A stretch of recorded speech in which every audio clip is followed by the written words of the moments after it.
Hello. അപ്പോൾ മരണമാസം കണ്ടു. For me it was a fun entertaining movie.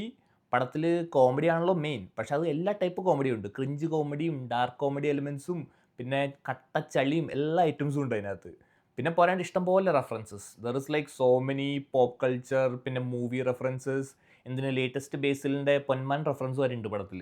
ആ ലെവലിലാണ് പോണേ. ബേസിക്കലി ഒരു self aware stupid fun movie. പക്ഷേ അത് എല്ലാവർക്കും ആ ലെവലിൽ കണക്റ്റ് ആവുമെന്നൊരു ഉറപ്പ് പറയാൻ പറ്റില്ല. ബിക്കോസ് ഫോർ എക്സാമ്പിൾ ഈ ഗുരുവായൂർ അമ്പലനടയിൽ ലവ് ആക്ഷൻ ഡ്രാമ റൊമാൻസം ഒക്കെ പറഞ്ഞ പോലെ അത് കണക്റ്റ് ആവാത്ത കുറേ ആൾക്കാരുണ്ടല്ലോ.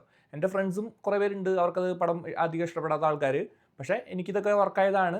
അതുകൊണ്ട് ഇതും ആ ഒരു ലെവലിലായിരിക്കും എന്ന് തോന്നുന്നു. ചിലപ്പോൾ എല്ലാവർക്കും അതേ ലെവലിൽ ഇഷ്ടപ്പെടാൻ ചാൻസ് ഇല്ല. ബേസിക്കലി കുറേ പൊട്ടത്തരങ്ങളൊക്കെ കാണിച്ചുകൊണ്ടിരിക്കുന്നു, ആ ഒരു ഫ്ലോയിൽ അങ്ങോട്ട് പോയിക്കൊണ്ടിരിക്കുന്നു. സോ ആ ഒരു മൂഡിൽ നമുക്കത് കണ്ട് ആ സെൻസിൽ എടുക്കാൻ പറ്റിയാൽ നമുക്ക് എൻജോയ് ചെയ്യാൻ പറ്റും. പിന്നെ പടത്തിൻ്റെ ഒരു സംഭവം എന്ന് പറഞ്ഞു കഴിഞ്ഞാൽ നിന്ന നിപ്പിൽ അതിൻ്റെ ഇമോഷൻ മാറിക്കൊണ്ടിരിക്കും. ചിലപ്പോൾ വൻ കോമഡി നടക്കണതിൻ്റെ പെട്ടെന്ന് സംഭവം ഇമോഷണലായി വൻ സെൻറ്റി സീനിലോട്ട് പോകും. പിന്നെ അവിടെ നിന്ന് കട്ട റൊമാൻറ്റിക് സീൻസ് ഒക്കെ കാണിക്കും. പിന്നെ അവിടെ നിന്ന് ചാടി വീണ്ടും കോമഡിയിലോട്ട് പോകും. അങ്ങനെ ചറ പറ ചാടിക്കൊണ്ടിരിക്കുകയാണ്. അപ്പോൾ നമുക്കെൻ്റെ കൺഫ്യൂഷനായി പോകും. എനിക്ക് അധികം ബോധറേഷൻ വന്നില്ല, പക്ഷേ ചില സമയത്ത് വി ആർ ഓൾസോ കൺഫ്യൂസ്ഡ്. ഇതിപ്പോൾ നമ്മൾ എന്ത് ഫീൽ ചെയ്യണം എന്നുള്ളൊരു സംഭവം. അങ്ങനെ കുറച്ച് കൺഫ്യൂസിങ് മൊമെന്റ്സ് ഉണ്ടായിരുന്നു. പിന്നെ പടം is written by Siju Sunny and also the director Sivaprasad. പക്ഷേ എനിക്ക് തോന്നിയത് അവരുദ്ദേശിച്ച സംഭവം അവർ നല്ല അടിപൊളിയായിട്ട് ചെയ്തിട്ടുണ്ട്.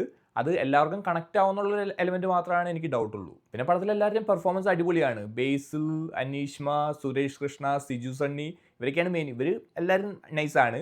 പക്ഷേ എൻ്റെ മെയിൻ സ്റ്റാൻഡ് ഔട്ട്സ് വേർ ഇതിലെ അപ്പൂപ്പൻ ക്യാരക്ടർ ചെയ്തേക്കണ പുളിയനും പൗലോസ് ആൻഡ് ഓൾസോ രാജേഷ് മാധവൻ. ഇവർ രണ്ടുപേരും വേറെ ലെവൽ. എസ്പെഷ്യലി രാജേഷ് മാധവൻ പുള്ളിയുടെനകത്തെ ക്യാരക്ടർ ഇച്ചിരി ട്രിക്കിയാണ്. പക്ഷേ പുള്ളിയുടെ കുറേ എക്സ്പ്രഷൻസും മൊത്തത്തിൽ പെർഫോമൻസസ് ലൈക്ക് അടിപൊളി. പിന്നെ ബാബു ആന്റണി, പ്രശാന്ത് അലക്സാണ്ടർ ഒക്കെ ഉണ്ട്. ഇവരൊക്കെ ഒരു ഫൺ മോഡിൽ അങ്ങോട്ട് ചെയ്തു പോയേക്കാണ്. പടത്തിൽ അവിടെ ഇവിടെയൊക്കെ 2-3 സംഭവങ്ങൾ we can kind of predict. So like അത്ര വലിയ ട്വിസ്റ്റ് അല്ലാത്ത പോലെ നമുക്ക് ഫീൽ ചെയ്യും. പക്ഷേ അറ്റ് ദ സെയിം ടൈം പടം ഫുൾ കെയോസ് ആണ്. സോ അതിൻ്റെ ഇടയിൽ കൂടെ നമ്മളിതൊന്നും മൈൻഡ് ചെയ്യാൻ നിൽക്കില്ല. എന്തൊക്കെയാണ് സംഭവിക്കാൻ പറ്റുന്നത് നമുക്ക് ഒരു ഐഡിയ ഇല്ല. എന്തും സംഭവിക്കാം. ആ ലെവലിലാണ് പടത്തിൽ കാര്യങ്ങൾ നടക്കണത്. പിന്നെ പടത്തിൻ്റെ music is done by JK. I believe his name is Jai Unnithan. പക്ഷേ പടത്തിന് മൂഡ് സെറ്റ് ചെയ്യാനായിട്ട് മ്യൂസിക് നൈസാണ്. പാട്ടുകളും നൈസ് പാട്ടുകളായിട്ടാണ് എനിക്ക് തോന്നിയത്. പിന്നെ ഇപ്പോഴത്തെ ഈ ലെവൽ എനർജി ടൈപ്പ് പടങ്ങളൊക്കെ സ്ഥിരം എഡിറ്റ് ചെയ്യുന്ന നമ്മുടെ ചെമൻ ചാക്കോ പുള്ളി തന്നെയാണ് ഇതിലും എഡിറ്റിംഗ്.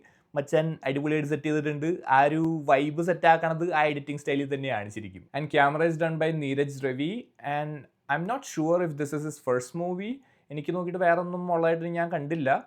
പക്ഷേ എനിവേ സംഭവം നൈസാണ്. അതിൻ്റെ കുറേ ഫ്രെയിംസ് ഒക്കെ നമ്മൾ കാണുമ്പോൾ മൊത്തം കളർഫുൾ അടിപൊളി വിഷ്വൽസ് ആണ് ശരിക്കും. സോ ഓവറോൾ ഒരു non stop fun filled experience ആയിരുന്നു എനിക്ക്. പക്ഷേ ഞാൻ പറഞ്ഞ പോലെ I'm not sure if everyone would connect the same way. ഞങ്ങൾ 4 പേരാണ് പോയത്. We all had fun. So നിങ്ങൾ കണ്ടിട്ടുണ്ടെങ്കിൽ നിങ്ങളുടെ ഒപ്പീനിയൻസോട് പറയാം. അപ്പോൾ ബൈ.